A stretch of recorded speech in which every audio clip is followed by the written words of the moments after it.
cefndir glas tywyll gyda logo fframwaith sylfaeni Cymru.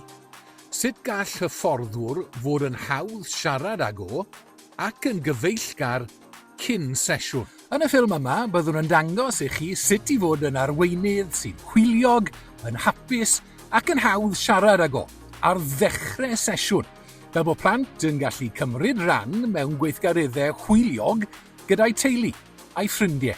Dewch yma ta, i mi egluro sut da ni'n chwarae. End ball, da ni yn caredig efo'r pêl. Iawn, dylio bod pob yn gyffyrddus efo chwarae hyn, okay? So, rhedeg efo'r pêl. Os da chi'n rhedeg a da chi'n cael ei tagio, iawn, debyg i stuck in the mud, da chi'n gorfod stopio rhedeg, pasio'r pêl i teammates chi. Unwaith da chi'n pasio fo, gewch chi symud eto. Iawn? I sgorio, mae rhaid pasio'r pêl i rywun sy'n sefyll dros y llinell o glas. Pam yn hapus? Go! Mae ffordd da ni fel hyfforddwyr yn ymddwyn a ffordd da ni'n dod ar draws i'r plant. So medru cael effaith anferthol ar sut maen nhw'n datblygu trwy'r sesiwn. Dwi wedi weld yr effaith yna wedyn ar y plant a dwi'n teimlo'n reit gry be bynnag da chi'n rhoi fewn i'r sesiwn a'r egni da chi'n rhoi fewn i'r sesiwn, dyna be gewch chi nôl gan y plant.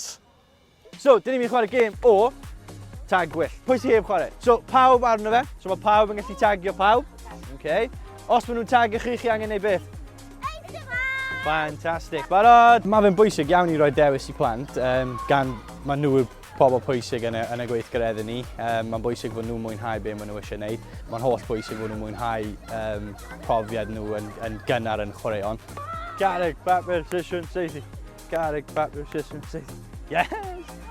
So, dyn ni'n gofyn sut maen nhw'n teimlo, be maen nhw'n cael eu brecwas, jyst o ran unrhyw beth maen nhw wedi gwneud falle cyn maen nhw wedi dod i ni. Mae jyst wedyn yn rhoi syniad sut maen nhw'n teimlo ond o mewn i sesiynau, a wedyn mae hwnna'n mynd i wneud sesiynau ni'n haws os dyn ni'n gwybod sut maen nhw'n teimlo cyn.